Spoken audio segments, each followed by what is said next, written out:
We begin with breaking news of a tsunami that has struck parts of Russia's Kuril Islands and Japan's northern island of Hokkaido, with warnings that more waves are yet to come. The tsunami was triggered by a massive magnitude 8.8 earthquake off Russia's Kamchatka peninsula, the strongest quake recorded in the region since 1952. Several countries, including the United States and the Philippines, have now issued tsunami warnings for their Pacific coastlines. Let's get some analysis on the scale of the quake and the aftermath. We have with us meteorologist Matthew Capucci in Washington, D.C. Good to have you with us as always, Matthew. Now, this 8.8 quake is the strongest since 2011. What do you make of the scale of this, and what more do we know about it? Yeah, you're exactly right. This 8.8 was simply an enormous earthquake, the biggest since the infamous Japan earthquake and tsunami of March 11, 2011. And to give you some scale, an 8.8 magnitude quake releases the equivalent energy of 1 trillion kilograms of TNT. That's why there's such a large tsunami threat with this, in addition to the massive shaking experienced on Russia's Kamchatka Peninsula. Now, this is part of the Pacific Ring of Fire. We know around the Pacific Plate there tends to be heavy volcanism and also seismic activity. What's happening right now is that the Pacific Plate, an oceanic plate that's been crushed by the weight of the ocean over it, is moving sort of west-northwest at about 77 millimeters per year, give or take. And over the years, that builds up a lot of stress. Now, the Pacific Plate, because it's heavy, subducts or sinks underneath other plates. In this case, the Okhotsk Plate.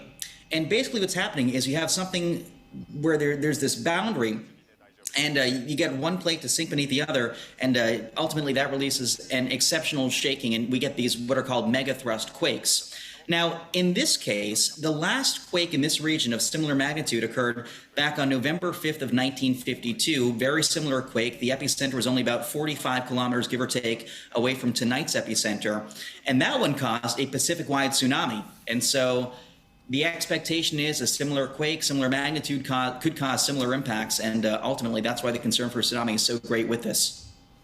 And as you mentioned, impact there, what are we looking at in terms of volume, in terms of ferocity of these tsunamis?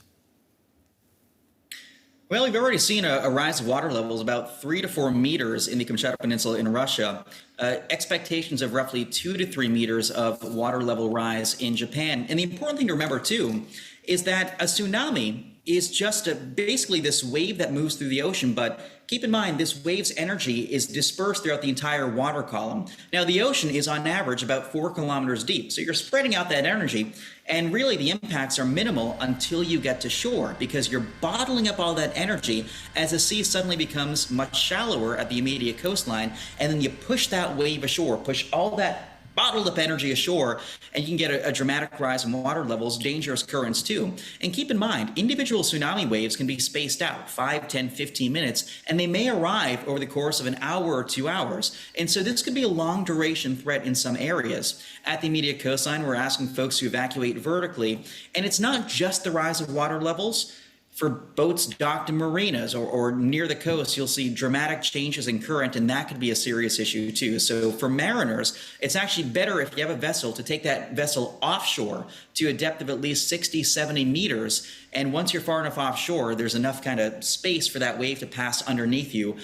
And so that's why it's better to be away from the coast if you're a mariner. And authorities would be having these warnings, tsunami warnings, but how long do we expect these kinds of warnings to be in place? We have another roughly, I'd say 6, 7 hours before these potentially damaging waves could reach the U.S. West Coast. Earlier in earlier in Hawaii. Hawaii should see them around 7:15, 7:30 p.m. local time. The U.S. West Coast around midnight local time. So it's about 9 p.m. local time on the West Coast right now. We still have several additional hours, but keep in mind that's just the earliest arrival of the waves. They could take several additional hours beyond that. So it's kind of a long duration threat, and really folks at the coastline have to live in a heightened state of awareness all night long. And just looking at this, I mean, we're talking about warnings from different countries going all the way down Southeast Asia. Tell us more about how this is able to happen with particularly how far north we've seen the earthquake happen and the ripple effect is going all the way down so far south. Yeah, so when we talk about these sort of megathrust quakes, it's important to remember that there are different types of earthquakes. Some are what we call strike slip, so a side-to-side motion. Some are reverse faulting, others are normal faulting, and in this case, a thrust has one plate subducting beneath another, which has a big up and down movement of the seafloor. And so when you have a slip that is so great, 8.8 magnitude, that means you're moving a huge chunk of the seafloor up and down, and that is perfect for creating a significant tsunami. And once you displace that much ocean water, it's no surprise that tsunami can travel rather far across the entire Pacific. That's what happened back in 1952. We've had a few other megathrust quakes in the Ring of Fire have similar results, and unfortunately tonight the concern is definitely there for a wide-reaching episode. Okay, Matthew Capucci, meteorologist, speaking to us from Washington, D.C. Thank you very much for your time. Thank you. I speak now to journalist Sonia Blashka in Tokyo about the situation in Japan. Sonia, good to have you with us. Now, the first waves from the tsunami have hit the Japanese coastline in Hokkaido. What more can you tell us about that? Japan is currently experiencing one of the highest alert and warning levels of tsunamis that we've seen since 2011. Obviously, the year when the great East Japan earthquake and tsunami happened. And we're seeing here pictures on television of people evacuating to higher ground, evacuating to designated buildings, very strong and sturdy buildings that can sometimes be close to the water but are strong enough to withstand tsunamis if they haven't got the time to evacuate to faraway places. And they've also evacuated to newly built tsunami towers, newly built since the 2011 earthquake.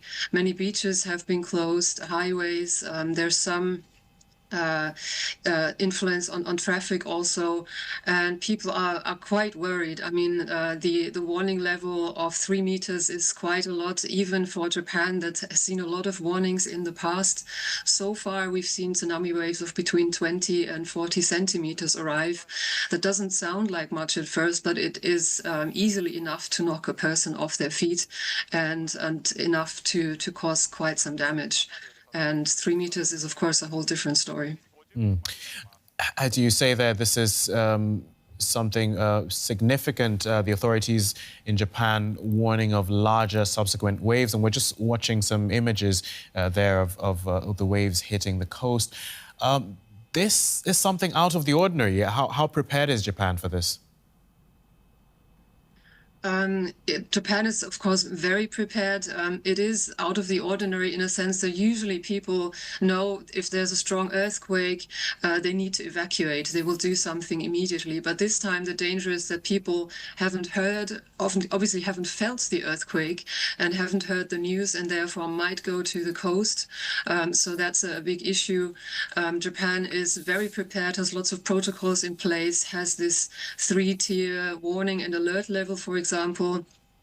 Yellow meaning watch out, and red, which was issued this time, the second highest, meaning evacuate and be prepared. And yeah, it's not the first time Japan is affected by a tsunami like this from faraway regions. Obviously, they've been affected, for example, by the Chile tsunami that caused a 2-meter tsunami here in Japan and widespread damage. So people know, if there's a smaller first wave, there might be bigger waves to come.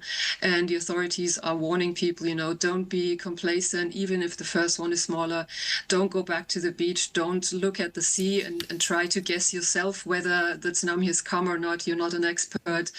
Make sure you yourself are safe before you look out for the safety of others.